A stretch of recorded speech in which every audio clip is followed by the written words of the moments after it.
À 79 ans, elle possède 10 millions de dollars, un penthouse luxueux à Los Angeles et l'autorité morale sur l'un des empires les plus rentables de l'histoire du divertissement. Mais contrairement à ce que le monde imagine, Priscilla Presley ne vit pas dans l'ombre d'Elvis. Elle a construit son propre royaume, silencieusement, stratégiquement, sans jamais demander la permission à personne. Et aujourd'hui, sa véritable histoire financière est sur le point d'être révélée. Mais avant de plonger dans cette révélation fascinante, abonnez-vous immédiatement à Les Célébrités du Monde et activez la cloche de notification. C'est grâce à votre soutien précieux que nous pouvons continuer à vous dévoiler les vérités financières cachées derrière les plus grandes icônes d'Hollywood. Alors préparez-vous, cette histoire va redéfinir tout ce que vous pensiez savoir sur Priscilla Presley. Lorsque Priscilla Presley divorce d'Elvis Presley, le monde entier fait la même hypothèse. Elle va vivre confortablement, certes, mais toujours dans l'ombre financière du King. Erreur monumentale. Le règlement de divorce était substantiel pour l'époque, ne nous y trompons pas. Un versement unique de 725 000 dollars, une participation de 5% aux futurs royalties d'Elvis, une pension alimentaire pour elle, une pension pour leur fille Lisa Marie Presley. Mais voici ce que personne n'a compris à l'époque. Ce règlement n'était qu'un point de départ, pas une destination.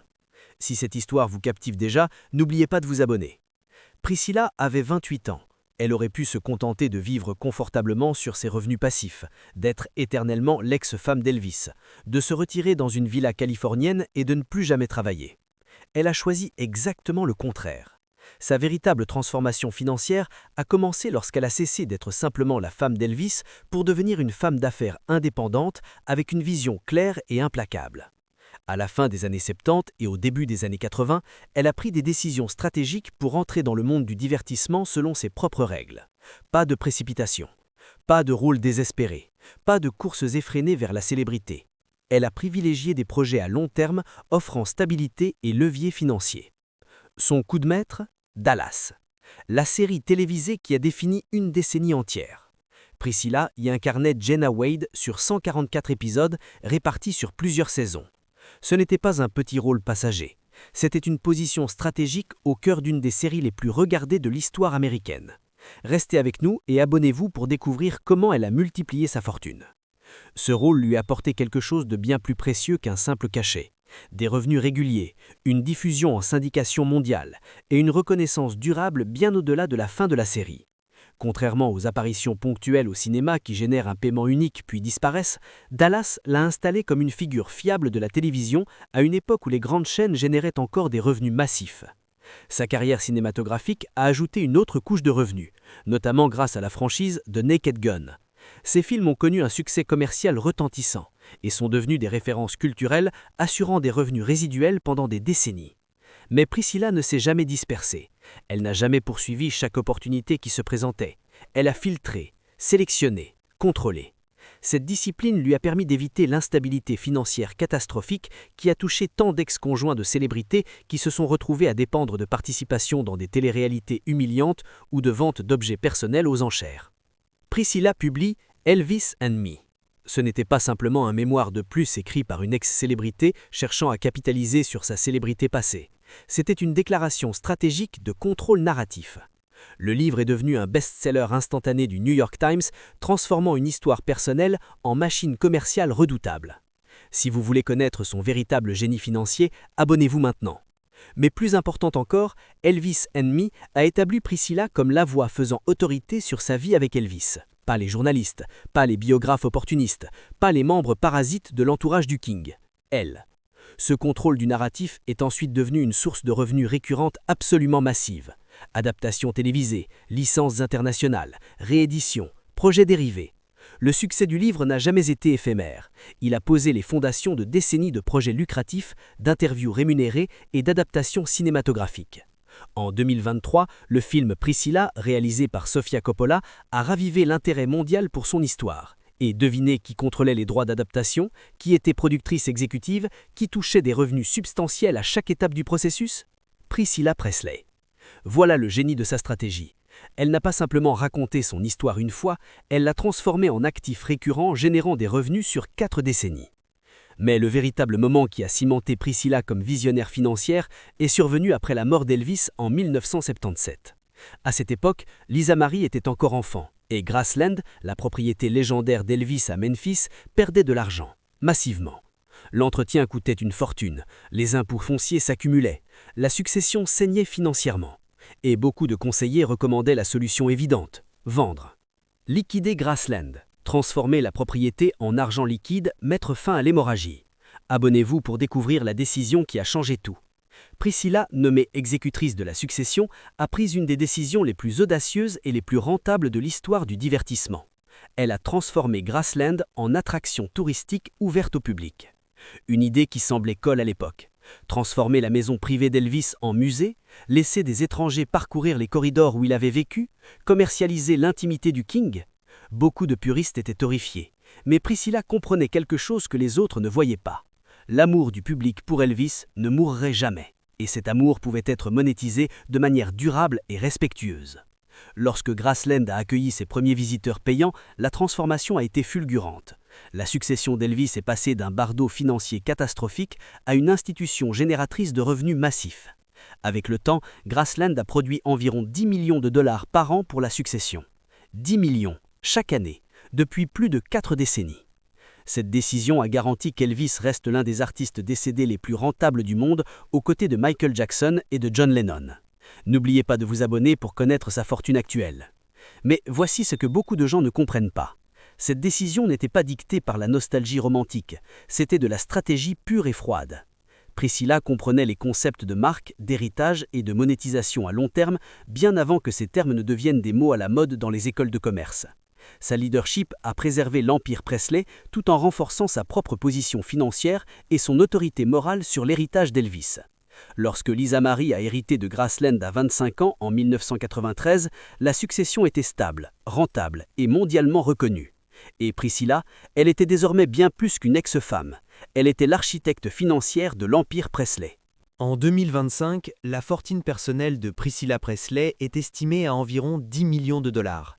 Ce chiffre n'inclut pas les actifs plus vastes de la succession Presley, désormais supervisés par sa petite-fille Riley Keough. Mais il reflète les revenus indépendants de Priscilla, issus de décennies de travail stratégique. 10 millions de dollars. Certains pourraient dire « c'est tout ». Mais voici pourquoi ce chiffre est trompeur. Il reflète une retenue délibérée. Si cette perspective vous intéresse, abonnez-vous pour en savoir plus. Contrairement à de nombreuses figures hollywoodiennes de sa génération qui ont flambé des fortunes massives dans des investissements risqués, des divorces catastrophiques ou des modes de vie insoutenables, Priscilla n'a jamais accumulé sa richesse par des dépenses excessives. Son histoire financière est celle de la préservation plutôt que de l'explosion, de la durabilité plutôt que du spectacle. Et ce thème continue de définir son mode de vie aujourd'hui. Ses sources de revenus actuelles sont diversifiées et stratégiquement structurées. Les royalties d'Elvis, sa participation de 5% continue de générer des revenus substantiels chaque année, alimentés par les ventes posthumes, les diffusions en streaming et les licences commerciales. Les droits d'édition, Elvis & Me continue de se vendre, de générer des adaptations et de produire des revenus résiduels décennies après sa publication initiale. Les rôles de conseil, après le décès de Lisa Marie en 2023, Priscilla a été nommée conseillère spéciale de la succession Presley, un rôle assorti d'une rémunération substantielle. Les apparitions publiques, conventions de fans, conférences, événements spéciaux, toutes soigneusement sélectionnées et grassement rémunérées. Les projets exécutifs, production de documentaires, films, séries liées à l'héritage Presley, où elle touche des revenus à chaque étape. Cette structure limite les risques catastrophiques tout en assurant un flux de revenus constant et prévisible. Parlons maintenant de ses choix immobiliers, parce qu'ils révèlent une philosophie fascinante. À la fin de 2020, Priscilla a discrètement vendu le manoir de Beverly Hills où elle avait vécu pendant des décennies. Ce n'était pas une propriété ordinaire, c'était une villa de style italien s'étendant sur un terrain privé d'1 acre entier, offrant près de 9000 pieds carrés habitables, 7 chambres, 9 salles de bain, pièces de réception formelles, fontaines, jardins impeccables, piscine, cours de tennis. Abonnez-vous pour découvrir où elle vit maintenant. Elle l'avait acheté quelques années après son divorce, choisissant stratégiquement un emplacement proche de Holmby Hills où vivait Elvis, afin que Lisa Marie puisse facilement passer d'un parent à l'autre sans traumatisme logistique. Lorsqu'elle a mis la propriété en vente pour 16 millions de dollars, ce n'était pas de la spéculation immobilière, c'était une confiance absolue dans la valeur à long terme qu'elle avait créée. Après un ajustement de prix, la maison a été vendue pour 13 millions de dollars, un profit substantiel et une sortie stratégique d'un chapitre révolu de sa vie. Mais voici ce qui est remarquable. Cette vente n'était pas motivée par une pression financière. Priscilla n'avait pas besoin de liquider des actifs pour survivre. Il s'agissait d'une question d'échelle et de priorité. En 2020, elle n'avait plus besoin d'un vaste domaine nécessitant un personnel important pour gérer la vie familiale ou organiser des événements liés à l'industrie. Elle a plutôt choisi quelque chose de plus raffiné et contrôlé, un penthouse dans Century City, Los Angeles. Acquis environ 4,8 millions de dollars, ce nouveau refuge marque un changement philosophique radical dans sa manière de vivre. Restez avec nous et abonnez-vous pour découvrir l'intérieur de cette maison. Le penthouse s'étend sur un peu plus de 3200 pieds carrés, mais chaque centimètre carré reflète l'intention plutôt que l'extravagance. Situé dans un complexe résidentiel de luxe ultra sécurisé, il offre surveillance 24/7, stationnement privé souterrain et accès strictement contrôlé. Des caractéristiques qui comptent infiniment plus que la superficie lorsque la confidentialité et la sécurité deviennent les priorités absolues. Les charges mensuelles d'environ 3 000 $ donnent accès à une piscine, des cours de tennis, un clubhouse élégant et une terrasse sur le toit avec des vues panoramiques de Los Angeles. Tous les avantages d'un domaine privé sans l'entretien lourd nécessitant une armée de personnel. À l'intérieur, la résidence reflète le goût personnel de Priscilla plutôt que les tendances éphémères des célébrités sur Instagram. Design d'inspiration européenne, rose pâle, bleu sous, lilas délicat, texture romantique mais jamais kitsch. Des sols de chêne blanc parcourent les espaces de vie principaux, une cheminée en pierre blanche structure le salon avec élégance, un bar discret apporte fonctionnalité sans ostentation. La cuisine ouverte, toute blanche avec surface en marbre et appareil haut de gamme, privilégie la simplicité raffinée plutôt que le spectaculaire tape à l'œil. Chacune des 3 chambres dispose de sa propre salle de bain, la suite Maristien inclut un lustre en cristal, finition en marbre, double vasque, hammam personnel et puits de lumière naturelle. Un luxe exprimé par le savoir-faire et la qualité, jamais par la démesure vulgaire. Contrairement à de nombreuses figures publiques dont la richesse s'affiche à travers des collections de voitures exotiques et des achats largement médiatisés sur Instagram, Priscilla Presley a toujours abordé les déplacements avec une retenue remarquable. Le luxe est présent, mais jamais ostentatoire, jamais transformé en spectacle public. N'oubliez pas de vous abonner pour découvrir son approche unique. Durant son mariage avec Elvis, les voitures faisaient partie d'un univers qu'elle ne contrôlait pas absolument. Elvis utilisait notoirement les automobiles comme symbole de générosité excessive, offrant des voitures à des amis, des employés, parfois même à des parfaits inconnus. Priscilla n'a jamais adopté ce comportement. Après le divorce, ses choix devinrent totalement pragmatiques. Discrétion, sécurité, fiabilité, jamais le statut pour le statut. Il n'existe aucun registre attestant qu'elle ait constitué une collection de voitures rares ou ultra luxueuses, et cette absence est totalement intentionnelle. Elle n'a jamais cherché à rivaliser avec la mythologie extravagante du mode de vie d'Elvis. À mesure qu'elle avançait en âge, son approche des véhicules reflétait son virage plus large vers la discrétion absolue. Elle privilégiait des véhicules haut de gamme bien équipés, conçus pour le confort et la sécurité, plutôt que pour attirer les regards et les paparazzis. Ses choix lui permettaient de se déplacer à Los Angeles sans susciter d'attention inutile, une priorité devenue cruciale à mesure que sa vie publique croisait des questions légales sensibles et des litiges successoraux complexes. Les voyages suivent exactement le même schéma. Plus tôt dans sa vie, ses déplacements étaient dictés par les tournages, les tournées de concerts d'Elvis et les exigences médiatiques incessantes. Par la suite, ses voyages devinrent targetés et parfaitement contrôlés. Abonnez-vous pour découvrir sa bataille légale récente. Ses apparitions publiques se limitent désormais à des événements précis, affaires liées à la succession Presley, conventions soigneusement sélectionnées, avant-premières de films directement liés à des projets qu'elle soutient et quelques rencontres stratégiques avec les fans. L'aviation privée a autrefois fait partie de sa vie par association, pas par choix personnel. Après la mort d'Elvis, elle n'a pas conservé ce mode de vie de manière indépendante. Vols commerciaux en première classe, planning rigoureusement coordonné et sécurité de confiance ont remplacé le mouvement incessant des années précédentes. Ce changement reflète sa philosophie plus large, confort sans indulgence, accès sans excès. En 2024, Priscilla a fait face à un défi inattendu et profondément troublant. Elle a intenté une action en justice d'1 million de dollars contre d'anciens associés commerciaux, les accusant de maltraitance envers une personne âgée et de manipulation financière systématique. Selon les documents judiciaires rendus publics, elle affirmait avoir été convaincue de remplacer des conseillers financiers de confiance qu'elle connaissait depuis des décennies et d'entrer dans des montages financiers opaques qui détournaient la majorité de ses revenus vers des comptes qu'elle ne contrôlait pas. La plainte évoquait des pertes potentielles d'environ 1 million de dollars. Si cette révélation vous choque, montrez votre soutien en vous abonnant. Les défendeurs ont vigoureusement nié toute faute, qualifiant l'action de représailles infondées. Mais l'affaire a mis en lumière une vulnérabilité souvent associée à la richesse vieillissante, la nécessité absolue d'une supervision digne de confiance. À 79 ans, même une femme aussi avisée financièrement que Priscilla peut devenir la cible de manipulateurs professionnels qui exploitent la confiance et l'isolement. Cette bataille juridique n'a pas fragilisé ses finances de manière catastrophique. Au contraire, elle a souligné la manière dont ses actifs restants sont soigneusement structurés et protégés. Sa richesse n'est pas concentrée dans des investissements volatiles ou des placements à haut risque. Elle est intelligemment répartie entre royalties garanties, participation dans la propriété intellectuelle, actifs immobiliers tangibles et rôle de conseil rémunéré. Cette structure diversifiée limite les pertes catastrophiques même lorsque des litiges complexes surviennent.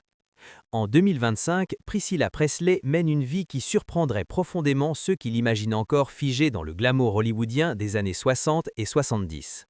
Ses journées ne sont plus rythmées par les avant-premières éblouissantes, les voyages incessants ou les obligations mondaines épuisantes. Son mode de vie reflète désormais un recentrage volontaire et conscient, façonné par l'âge, l'expérience durement acquise et les leçons tirées de décennies passées sous le regard impitoyable du public. N'oubliez pas de vous abonner pour connaître ses priorités actuelles. Le luxe est toujours présent dans sa vie, mais il est privé, parfaitement maîtrisé et volontairement invisible. Sa routine quotidienne est centrée sur la préservation absolue de son intimité. Depuis son installation dans le penthouse de Century City, elle s'est largement retirée du rythme frénétique de la vie mondaine de Los Angeles. Le complexe résidentiel ultra sécurisé lui offre un sentiment de protection que les vastes domaines avec leurs kilomètres de clôture ne pouvaient plus garantir. Cet environnement lui permet de vivre de manière indépendante sans être isolé, entouré de commodités pratiques tout en restant parfaitement à l'abri des intrusions médiatiques. Ses apparitions publiques sont désormais extrêmement rares et rigoureusement ciblées. Elle ne participe plus aux événements simplement pour être vue ou photographiée. Lorsqu'elle apparaît, c'est généralement dans le cadre de responsabilités directement liées à l'héritage Presley, de conventions de fans soigneusement sélectionnées ou de projets qu'elle soutient personnellement et passionnément. Son cercle social s'est également considérablement resserré. Les dîners hollywoodiens et le réseautage industriel incessant qui remplissaient autrefois son agenda ont complètement disparu. Ses relations tournent désormais exclusivement autour d'amis de confiance absolue, de sa famille proche et de conseillers professionnels rigoureusement vérifiés. Abonnez-vous pour découvrir sa philosophie de vie actuelle. Ce resserrement n'est pas accidentel. Après avoir traversé des conflits successoraux dévastateurs, des batailles juridiques épuisantes et des accusations de manipulation financière, Priscilla est devenue extrêmement consciente des risques liés à l'accès non contrôlé à sa vie. La confiance, autrefois accordée facilement et généreusement, se gagne lentement et se teste rigoureusement. Sur le plan émotionnel, sa vie reste profondément marquée par le poids du passé. Les décès d'Elvis et de Lisa Marie ont durablement transformé son univers. De son propre aveu public, elle ne s'est jamais remariée, car aucune relation ne pouvait égaler celle qui a défini sa jeunesse et forgé son identité. Ce choix profondément personnel a également influencé directement son mode de vie financier. Sa fortune n'est pas partagée dans le cadre d'un couple traditionnel, ni diluée par de nouvelles structures familiales complexes. Elle est gérée avec prudence absolue, souvent de manière délibérément conservatrice, reflétant un désir profond de préserver plutôt que d'étendre ou de risquer. Aujourd'hui, à 79 ans, Priscilla Presley incarne quelque chose de rare à Hollywood, la résilience financière à long terme bâtie sur la stratégie plutôt que sur la chance. Elle a transformé un règlement de divorce en empire indépendant. Elle a sauvé Graceland de la banquise et l'a converti en machine à revenus générant des millions chaque année. Elle a écrit un livre qui continue de payer des décennies plus tard. Elle a choisi des rôles télévisés stratégiques plutôt que des apparitions cinématographiques tape à l'œil. Abonnez-vous à Les Célébrités du Monde pour plus d'histoires vraies sur les fortunes cachées des plus grandes icônes d'Hollywood. Et aujourd'hui, elle vit selon ses propres termes. Dans un penthouse élégant mais discret, avec 10 millions de dollars soigneusement structurés, entourée uniquement de personnes en qui elle a confiance absolue. Alors, que pensez-vous de cette approche? Choisir l'intimité plutôt que l'excès est-il la forme ultime du luxe ou vivriez-vous différemment si vous étiez à sa place avec ces mêmes ressources? Partagez vos réflexions dans les commentaires. Likez cette vidéo si elle vous a éclairé sur une facette méconnue de Priscilla Presley. Et surtout, abonnez-vous pour ne rien manquer de nos prochaines révélations sur les fortunes cachées des plus grandes icônes d'Hollywood. De l'ex-femme d'Elvis à l'architecte financière de l'Empire Presley, Priscilla a prouvé qu'on peut survivre à la célébrité et prospérer dans le silence. Merci d'avoir regardé. On se retrouve très bientôt pour une nouvelle histoire extraordinaire. À très vite sur Les Célébrités du Monde.